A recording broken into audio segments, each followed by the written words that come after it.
This is a Sports Catastrophe production.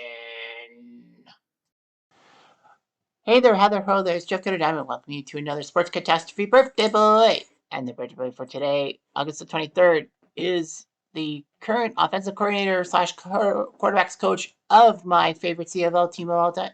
Well, not really of all time, but whatever. The Montreal Alouettes.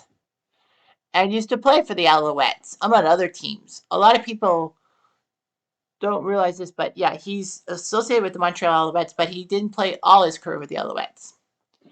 He is first all-time in CFL passing yards and was professional football's all-time passing yards leader until Tom Terrific beat him to it, and Drew Brees as well. He put up almost 80,000 yards in the CFL, almost 80,000, just missed by 200 yards, and it's one of 10 quarterbacks to throw 400 touchdown passes in the NFL/CFL. Brett Favre, Warren Moon, CFLer, Peyton Manning, Dan Marino, Tom Brady, Drew Brees, Philip Rogers, A-Rod, as in Aaron Rodgers, and Bill Roethlisberger are the others. He won 3 Grey Cups with the Alouettes in 02, 09, and 10, and Grey Cup MVP in 2002. He's been named the CFL MVP 3 times in 03, 08, and 09. Only Doug Flutie has more MVP trophies. Calvillo retired in 2014. He was an assistant coach for the Owls for a few years, then the Argos, and then now back at the Montreal system. He's 52 years old. His name is Anthony Calvillo, who was born in Los Angeles, California. He was a two-sport fan in football and basketball of Mexican-American descent, but he had an abusive father. So he spent a few years at a college before transferring to Utah State, the school that where Merlin Olsen went to. Anyway, after a good junior year starting quarterback, he had a terrific senior season for Utah State. They won the Big West Championship for the first time since 1979, and they went to the Las Vegas Bowl and took down Ball State 42-33. Calvillo was MVP and helped Utah State win a bowl game for the first time in its history. So the NFL didn't really pay attention to him, and the CFL, he went to the CFL with the Las Vegas Posse. So the CFL decided to expand to the United States to try to make the game grow down in the States. Of course, with the 110-yard fields, 55 yards on each side, the 20-yard end zones, and a lot of things, including scoring singles on missed field goals and missed punts. It was crazy. But yeah, Las Vegas was an expansion team in 1994, and Calvillo was named to the team. Played for that. And then when Las Vegas folded, there was a dispersal draft, and Hamilton, needing a quarterback, decided to pick him up. But he would be the backup to Steve Taylor and Matt Dunnigan. So, that was weird. But Hamilton needed to solidify the quarterback position. Montreal decided to pick him up as a free agent in 1998, mostly with Tracy Ham leaving the Alouettes and all that. It was a good signing by the Alouettes. The Alouettes peaked and all that. Got to the 2000 Grey Cup, lost the final to BC, which should not have happened. And then in 2002, they got to the Grey Cup, winning it for the first time in 25 years. Ironically, against the team that they beat in 1977 for their last Grey Cup, the Edmonton Eskimos. And he was named MVP of the game. Well, why not? And I remember as a 17-year-old watching that and cheering loudly as the Alouettes won the Grey Cup. During the 2003 CFL season, he would break many Alouette passing records, putting up over 5,800 yards passing and 37 touchdowns. Remember, in the CFL, they play 18 games. And in 2004, he put up 6,000 yards, making him the fourth quarterback to do so after Doug Flutie, David Archer, and Kent Austin. The Alouettes had 4 guys with 1,000 yards receiving: Ben Cahoon, Jermaine Copeland, Byron Anderson, and Kwame Calvillo. Unfortunately, though, the Alouettes could not get past the Argos, and the Argos ended up winning the Grey Cup. And in 2005, the 4 receivers over 1,000 yards was still there. Kerry Watkins, Terry Vaughn, and Dave Stala replaced Anderson, Copeland, and Calvillo on that mark, and Cahoon still remained. But the Alouettes lost the Grey Cup in 2005 in overtime to those pesky Edmonton Eskimos.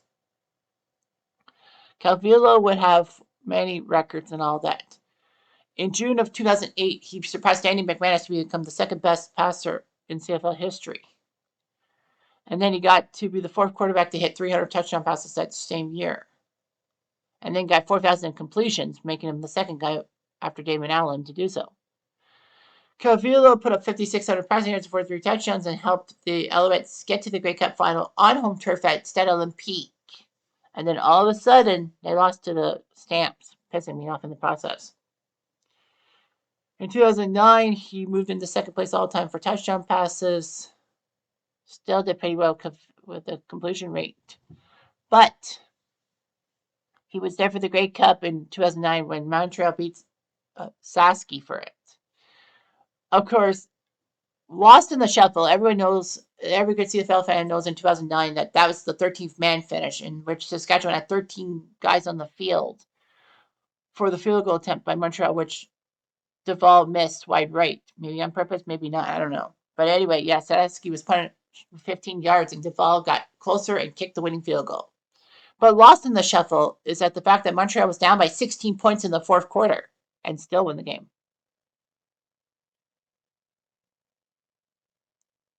And in 2010, Calvillo did it again, winning the Grey Cup against Saski 21-18. He set the record for passing yards in Grey Cups with 2,470 and starts with 8. So 3 and 5 in Grey Cup games. All that. He actually revealed that he would go after off-season surgery to remove a lesion on his thyroid, which was discovered after he injured his sternum during the season. And it was successful. It was cancerous still, too. Calvillo in 2011 set the record for most touchdown passes in a career with 395. And then had the most pass completions in CFL history, moving past Damon Allen.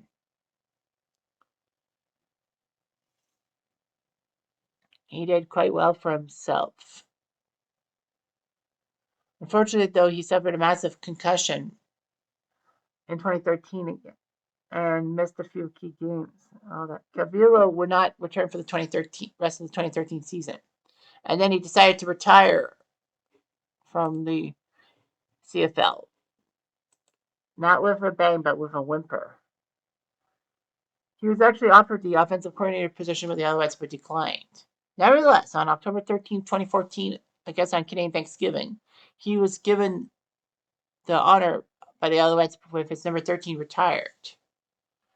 He actually became the last active player playing for an American-based CFL team during their CFL US expansion. So yeah, that was amazing how Calvillo was the last active player to do so, playing for an American CFL team.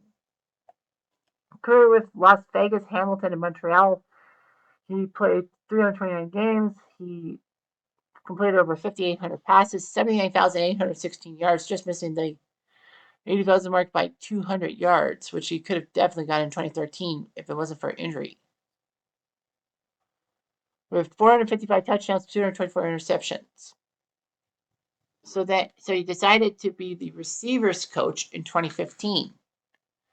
And then when Tom Higgins was fired as Alouettes head coach, Calvillo was made the quarterbacks coach for that mark.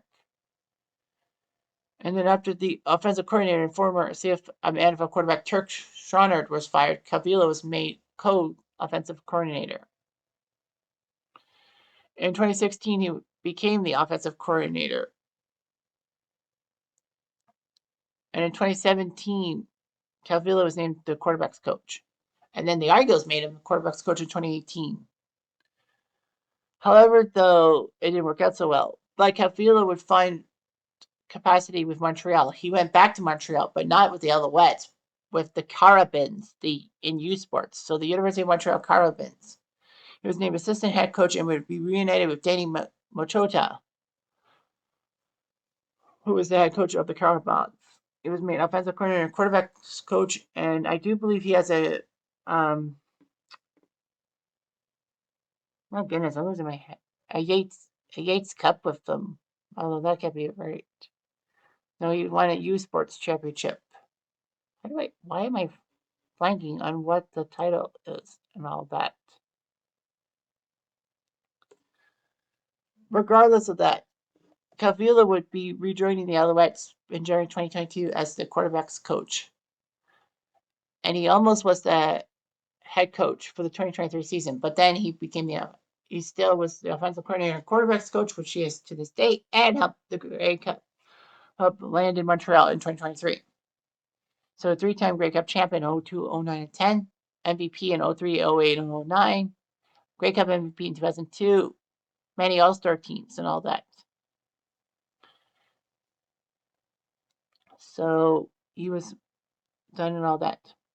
Calvillo and his wife have 2 daughters and reside year-round in Montreal, and he's a Canadian citizen, November 2021. So yeah, that was pretty impressive and all that. So